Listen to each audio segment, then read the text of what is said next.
Welcome back to another new video. So ಇವತ್ತಿನ ವಿಡಿಯೋದಲ್ಲಿ ಏನು ವಿಶೇಷ ಅಂದರೆ ನಾನು ಬೆಲ್ಲದ ಜಾಮೂನ್ ಯಾವ ರೀತಿಯಾಗಿ ಮನೆಯಲ್ಲಿ ಮಾಡಬಹುದು ಅಂತ ತೋರಿಸ್ತಾ ಇದ್ದೀನಿ. ಸೊ ಆಲ್ರೆಡಿ ನಮ್ಮ ಮನೆಯಲ್ಲಿರೋ ಟಾಮ್ ಆ್ಯಂಡ್ ಜೆರಿಗಳು ಜಾಮೂನನ್ನು ತಿಂತಿದ್ದಾವೆ. ಸೊ ಇವರಿಬ್ಬರು ಇಷ್ಟಪಟ್ಟು ಇಷ್ಟು ಚೆನ್ನಾಗಿ ಕೂತ್ಕೊಂಡು ಸಮಾಧಾನದಿಂದ ತಿಂತಿದ್ದಾರಂತ ಅಂದರೆ ಸೊ ಜಾಮೂನ್ ಸೂಪರಾಗಿ ಬಂದಿದೆ ಅಂತ ಅರ್ಥ.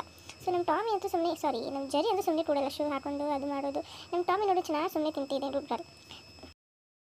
ಫಸ್ಟಿಗೆ ಬಂದುಬಿಟ್ಟು GRB ಅವ್ರದ್ದು ಗುಲಾಬ್ ಜಾಮೂನ್ ಈ ಪೌಡರ್ ತೊಗೋಬೇಕು. ಸೊ ನಾವು 2 ಪಾಕೆಟ್ ತೊಗೊಂಡಿದ್ವಿ. ಇದು ಹೆಂಗೂ ಗೆಟ್ 1 ಬೈ 1 ಫ್ರೀ ಇತ್ತು.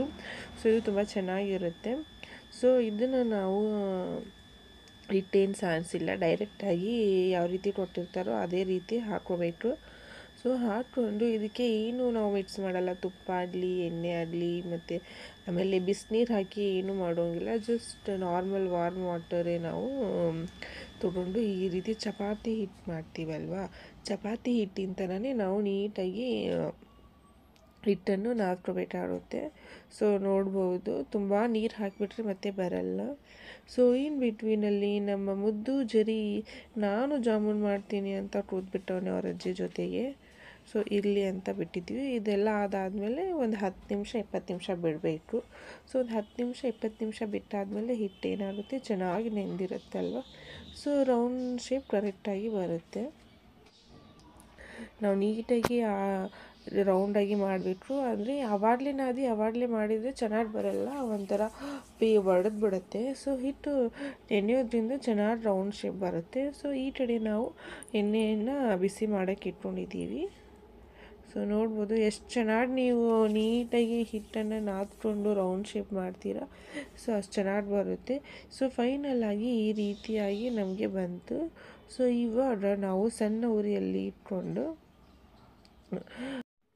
ಇದು ಮಾಡೋ ಮುಂಚೆನೇ ನಾವು ಏನಂದರೆ ಬೆಲ್ಲದ ಪಾಕವನ್ನು ಮಾಡಿ ಇಟ್ಕೊಂಡ್ಬಿಟ್ಟಿದ್ವಿ. ಯಾಕಂದರೆ ಅದು ಬೆಲ್ಲದ ಪಾಕ ಒಂದು ಸ್ವಲ್ಪ ಆರಬೇಕಾಗುತ್ತೆ. ಸೊ ಹಾಗಾಗಿ ನಾವು ಈ ಕಡೆ ಜಾಮೂನ್ ಮಾಡ್ತಾ ಈ ಕಡೆ ಬೆಲ್ಲದ ಪಾಕ ಮಾಡಿದರೆ ಎರಡು ಬಿಸಿ ಆಗಿರುತ್ತಲ್ವ. ಸೊ ಹಾಗಾಗಿ ಹಾಕಕ್ಕಾಗಲ್ಲ.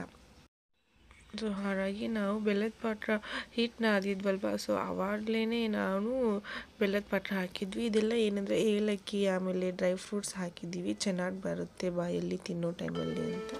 ಸೊ ಇವಾಗ ಈ ರೀತಿಯಾಗಿ ನಾವು ಜಾಮೂನ್ ರೆಡಿ ಮಾಡ್ಕೊಂಡಿದ್ದೀವಿ. ಸೊ ಇವಾಗ ಎಣ್ಣೆಯಲ್ಲಿ ಬಿಡೋ ಸಮಯ. ನಾವು ಸಣ್ಣ ಉರಿಯಲ್ಲಿ ಇಟ್ಕೊಂಡ್ಬಿಟ್ಟು ಈ ರೀತಿಯಾಗಿ ಚೆನ್ನಾಗಿ ಫ್ರೈ ಮಾಡಬೇಕು. ಸೊ ಸಣ್ಣ ಉರಿಯಲ್ಲಿ ಇಟ್ಕೊಂಡ್ರೆ ಚೆನ್ನಾಗಿ ಬೇಯುತ್ತೆ. ಆಮೇಲೆ ಹೊರಗಡೆದು ಹಸಿ ಇರಲ್ಲ ಅನ್ನೋ ಉದ್ದೇಶದಿಂದ ಇದನ್ನು ಮಾಡ್ತಾಯಿದ್ದೀವಿ. ಸೊ ನೋಡ್ಬೋದು ಎಷ್ಟು ಚೆನ್ನಾಗಿ ಬರ್ತಾಯಿದೆ ಅಂತ.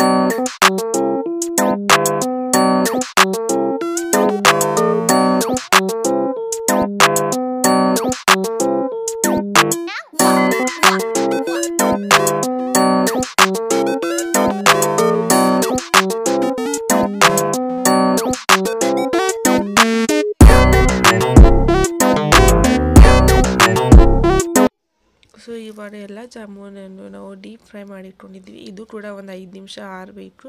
ಸೊ ಆರಿದಾದಮೇಲೆ ನಾವು ಬೆಲ್ಲದ ಪಾಕ ಇರುತ್ತಲ್ವ ಅದಕ್ಕೆ ಹಾಕಿಬಿಟ್ಟು ಒಂದು 5 ನಿಮಿಷ ಬಿಡಬೇಕು. ಬಿಕಾಸ್ ಅದೆಲ್ಲ ಹೀರ್ಕೋಬೇಕಲ್ವ ರಸ.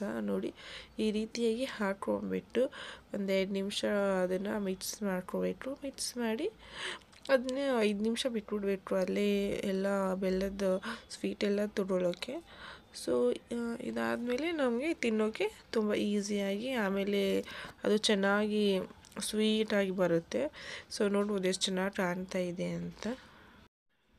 ಸೊ ಫೈನಲಾಗಿ ಜಾಮೂನ್ ಅಂತೂ ರೆಡಿ ಆಯಿತು. ಈ ವಿಡಿಯೋ ನಿಮಗೆ ಇಷ್ಟ ಆಗಿದ್ರೆ ಇವಾಗಲೇ ಹೋಗಿ ಸಬ್ಸ್ಕ್ರೈಬ್ ಮಾಡಿ, ಲೈಕ್ ಮಾಡಿ, ಶೇರ್ ಮಾಡಿ. Thank you.